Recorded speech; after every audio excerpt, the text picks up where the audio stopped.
O que nossa desesperança no futuro e o cinema têm a ver? Parece que todo mundo ao meu redor tá sentindo um desespero silencioso. E quando eu converso com os meus amigos sobre o futuro, é sempre sobre como ele parece meio sombrio, sabe? Com o crescimento da extrema-direita, o meio ambiente pedindo socorro, a comunicação sendo dominada por poucos bilionários ou algumas famílias poderosas, a ameaça das IAs aos nossos empregos.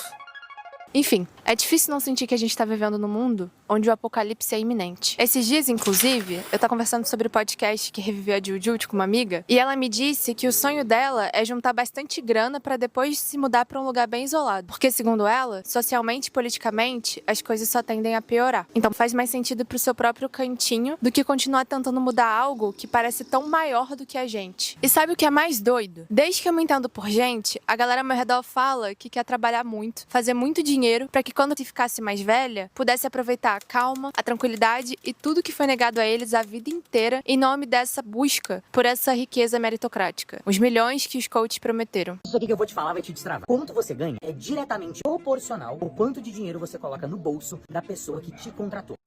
E essa lógica tá em tudo, tá ligado? Nos filmes que a gente assiste, nas séries e até nas tendências culturais que seguem moldando o que a gente consome. Um exemplo que sempre me vem à cabeça é Capitão Fantástico. Na minha bolha, esse filme era super amado e não é difícil entender por quê. Ele apresenta a história de uma família que decide abandonar a sociedade e viver de forma autossuficiente, isolada na floresta. Parece uma crítica ao mundo moderno, mas olhando com mais cuidado, Capitão Fantástico não leva a crítica a lugar nenhum, na verdade. Pelo contrário, ele romantiza essa ideia de escapismo, que é uma solução extremamente individual, mas é uma narrativa que seduz, porque promete controle e segurança num cenário que parece incontrolável. E essas histórias nos fazem acreditar que o problema é impossível de ser resolvido, e que o melhor é desistir e cuidar só da nossa família, do nosso dinheiro e só do nosso bem-estar. Uma pegada bem, vou cuidar bastante do meu micro porque o macro já era. Mas na verdade, essa é uma das maiores vitórias do capitalismo, que é nos tirar a única coisa que faria a gente conseguir alguma mudança real, a nossa esperança de que o futuro pode ser melhor. E aí a gente chega num ponto crucial. O cinema não só reflete os nossos medos, mas molda como a gente percebe o mundo. É só você olhar para o sucesso de narrativas distópicas como Fallout, Black Mirror, entre tantas outras. E essas histórias não só se apropriam das nossas ansiedades sobre o futuro, mas reforçam a ideia de que o colapso é inevitável. É um ciclo de pessimismo, derrotismo, que limita até onde a gente consegue imaginar. Mad Max, O Dia Depois de Amanhã,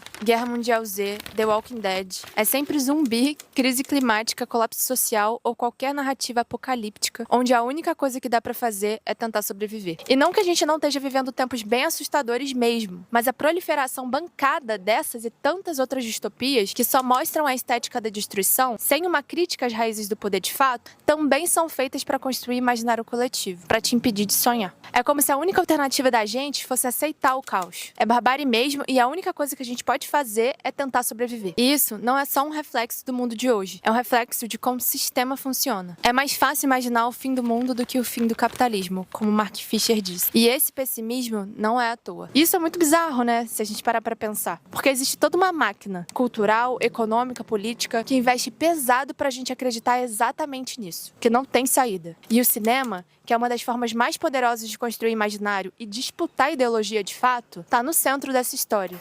Eu gosto muito de falar sobre isso, por isso foi o vídeo que eu decidi trazer pra cá primeiro, porque nem sempre o cinema e a gente operou nesse modo derrotista. Depois da Segunda Guerra Mundial, inclusive, o cinema era outro. O mundo estava cheio de revolução acontecendo, vários movimentos de libertação nacional, tipo a independência da Índia, a vitória da Revolução Chinesa, a luta do Vietnã contra o imperialismo francês e estadunidense. Então tinha uma energia coletiva no ar, uma sensação de que as coisas podiam mudar de verdade. Black people and white poor people and red poor people and Puerto Rican poor people and Latin American Puerto Rican people of poor people of all descents, they had them caught up in movements based on racism when the Black Panther Party stood up and said that we don't care what anybody says. We don't think you fight fire with fire best, we think you fight fire with water best. We're going to fight racism, not with racism, but we're going to fight with solidarity. We said we're not going to fight capitalism with black capitalism, but we're going to fight it with socialism. E o cinema refletia isso também. No Brasil, por exemplo, tinham filmes como Eles Não Usam Black Tie e Cabra Marcado pra Morrer, que falavam sobre resistência, luta de classes e a força da organização popular. Oi, companheiros!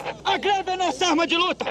É de nossas mãos que sai a riqueza desses poucos que estão aí! E nós, que produzimos essa riqueza, nós vivemos na miséria, porra! Já na África, tinha filmes como Sambizanga, que contavam histórias sobre a luta pela independência de Angola, por exemplo.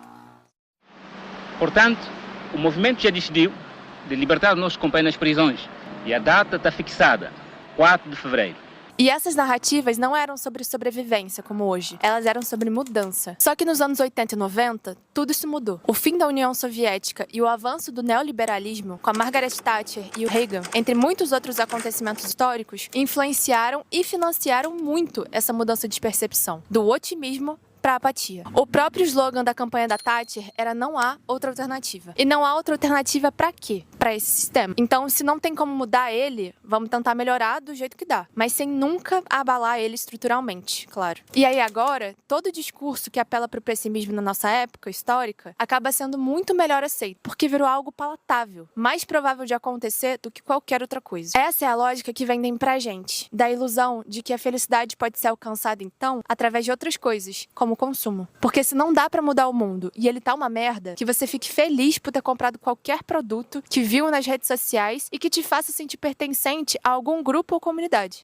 E a indústria cinematográfica, dominada pelos interesses do capital, reflete isso. Mas agora que eu apresentei pra vocês, bem simplificadamente por conta do tempo, os nossos problemas, e aí? Como construir uma narrativa de futuro coletivo, justo e bom pra todo mundo? E é aqui que eu acho que entra minha paixão pelo meu ofício, que é o cinema. Já que ele tem uma força simbólica tão grande pra literalmente mostrar mundos diferentes, mas também pra vender ideologia, principalmente a dominante, que é quem consegue pagar esse tipo de arte caríssima, a gente tem que tomar cuidado e ficar atento. Porque ele pode estimular debate, claro, que é uma coisa super importante, mas ele vai muito além disso. Então, respondendo a pergunta do início do vídeo, o que o cinema tem a ver com a nossa desesperança no futuro?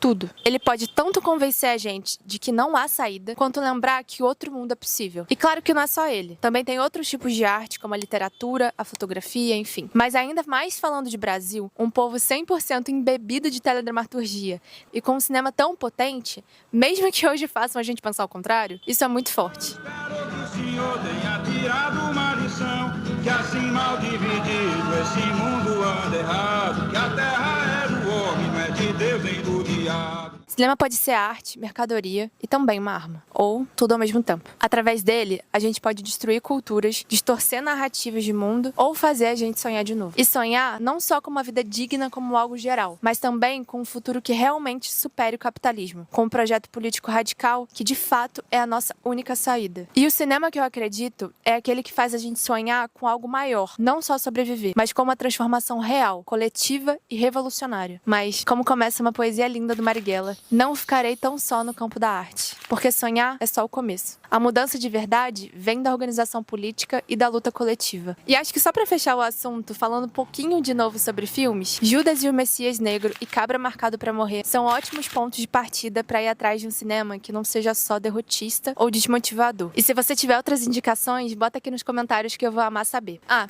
e minhas fontes de pesquisa estão todas na legenda desse vídeo. Beijo!